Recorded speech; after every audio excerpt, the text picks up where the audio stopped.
여자가 그러면 안 돼. 그러니까 남자로 태어났어야 한다. 남자 기를 죽인다. 남자를 우습게 보지 마라. 이런 이야기들. 네, 저는 여성주의 운명상담가 릴리스입니다. 반갑습니다. 반갑습니다.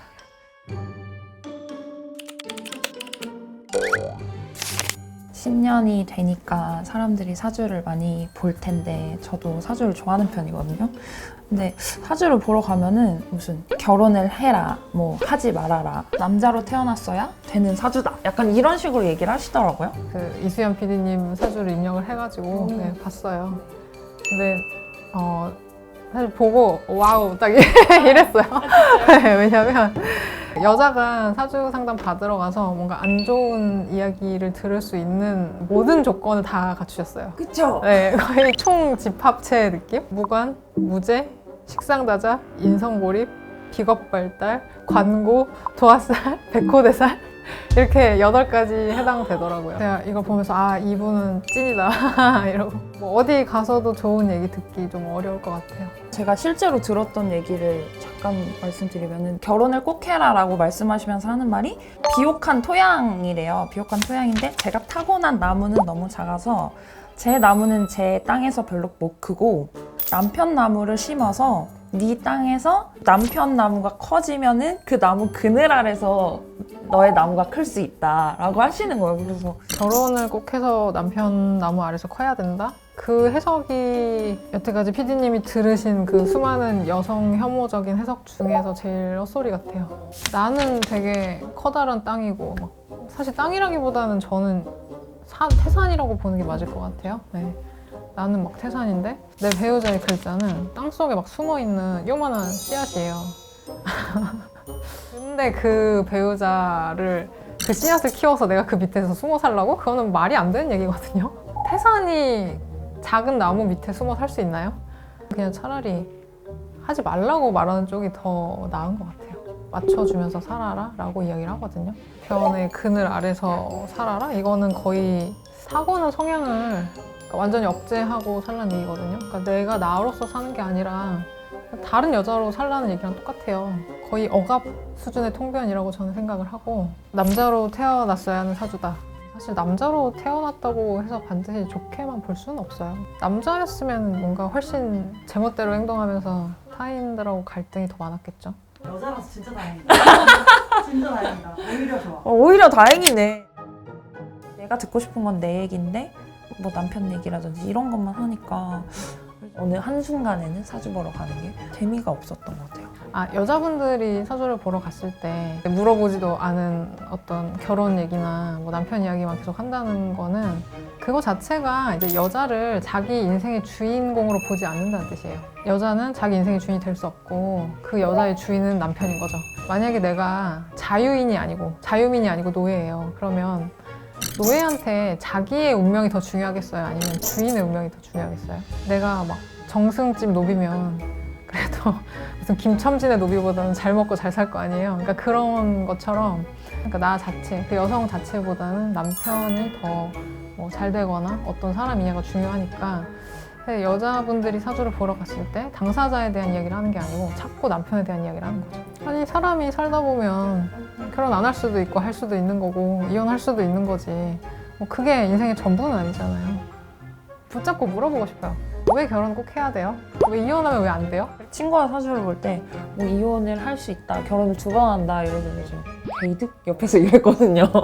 페미니즘 사주라고도 유튜브에 검색하고 구글에 쳐도 안 나오더라고요. 현대적으로 해석하는 사주, 명리학에 대해서는 니즈가 진짜 많은 것 같거든요, 이제. 저도 되게 답답한데 그건 사실이에요. 그러니까 교육을 받을 때 그렇게 가르쳐요, 다. 가령 중년의 남자가 상담하러 오면 궁금한 거는 2가지뿐이다.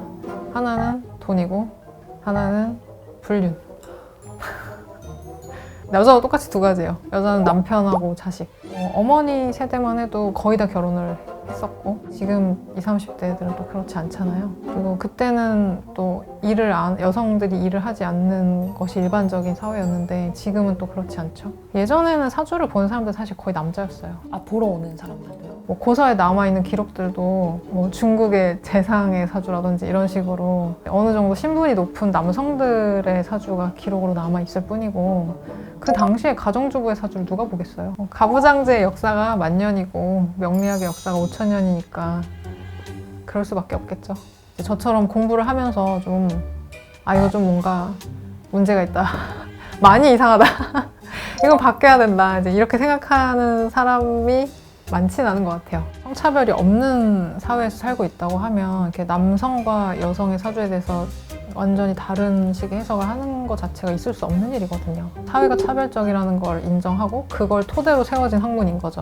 저는 이게 계속 업데이트가 되면서 좀 갱신되어야 된다고 생각을 하거든요. 그러면 지금 현대를 살고 있는 명리학자들이 엄청나게 노력해야 돼요.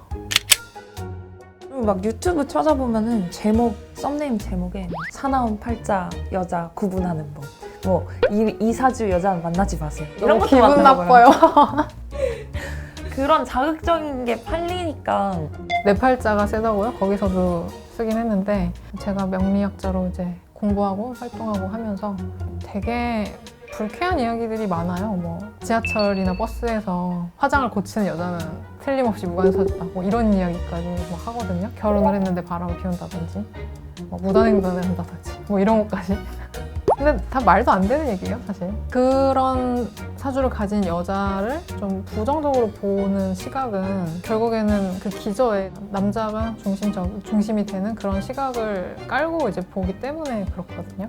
남자가 자기가 하고 싶은 말을 소신껏 다 한다? 그러면 이제 그거는 좋게 보는데 여자는 그러면 안 된다고 보는 거죠. 여자가 왜 그러면 안 돼? 라고 질문을 던져보면 여자가 그렇게 나대면 안 된다. 그러니까 여자가 한마디로 남자한테 하고 싶은 말을 다 하면 남자가 기가 죽는다. 이제 그렇게 해석을 하는 거죠. 이성애자 여성의 경우에는 이걸 받아줄 짝을 만나기가 어렵다 이렇게 본 거고, 남자는 뭐 제멋대로 굴거나 그래도 어차피 여자가 맞춰줄 거니까 상관없다고 보는 거죠. 여자한테 도화가 있으면 또 이제 나쁘게 보잖아요. 근데 저는 이것도 정말 이해할 수 없어요. 왜 남자가 도화살 있는 건 괜찮고 여자는 안 되죠? 이런 도화나 홍염 이런 것들에 대해서 그냥 너무 좀 수준이 낮고 자극적인 이야기들, 그런 썰들이 대중적으로 많이 퍼져 있고, 옛날에는 도화살이 있다고 하면 거의 무조건적으로 부정적으로 봤죠. 여자는 당연히 더 곤란할 것이다, 이렇게 되는 거죠. 결국에는 이것도 좀 자기를 세상에 드러내고자 하는 욕망이라던가 그런 재능이거든요. 좀 과거로 거슬러 올라가서 조선시대의 여성이 도화살을 갖고 있다면 어떨까요? 그거를 잘 사용할 수 있는 여자들은 어떤 직업군이었을까요? 그때? 보통 기생이었겠죠. 결혼 전에 사주단자를 교환을 해서 보잖아요. 만약에 상대방 그 집안 여식에게 도화살이 있다, 이제 이러면 이 결혼 못한다 이렇게 되는 거죠.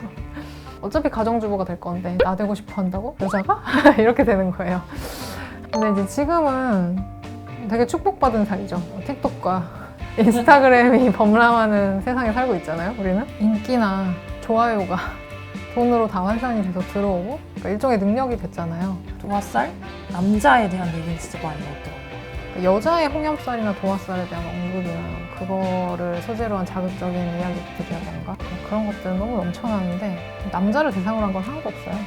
우리 뭐 그런 얘기 들어본 적 없잖아요. 저 남자가 도화살이 새끼가 넘쳐가지고 여자가 너무 꼬인다, 뭐 이런 얘기 들어본 적 없잖아요.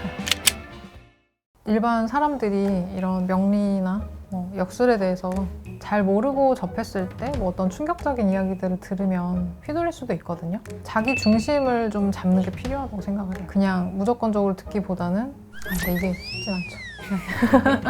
그러니까 어느 정도는 좀 흘려 들어야 되거든요. 나의 존엄성을 해치는 이야기는 그냥 패스해도 될 것 같아요. 그건 무시해도 좋을 것 같고, 사회와 사람들의 인식이 이제 바뀌는 거를 명리가 따라잡지 못하고 있는 부분에 대해서는 사실 명리학자들이 반성하고 고쳐 나가야 될 부분이거든요. 뭐 남자로 태어났어야 한 사주다, 뭐 이런 이야기 이제 들으시는 분들은 그냥 내가 상여자구나 그렇게 생각하시면 좋을 것 같아요. 명리학자들이 반성해야 된다고. 고생하셨어요. 보통은 다른 데서 상처를 받고 남이 쌈 치우는 기분이에요. 이거는 삐 처리해 주세요.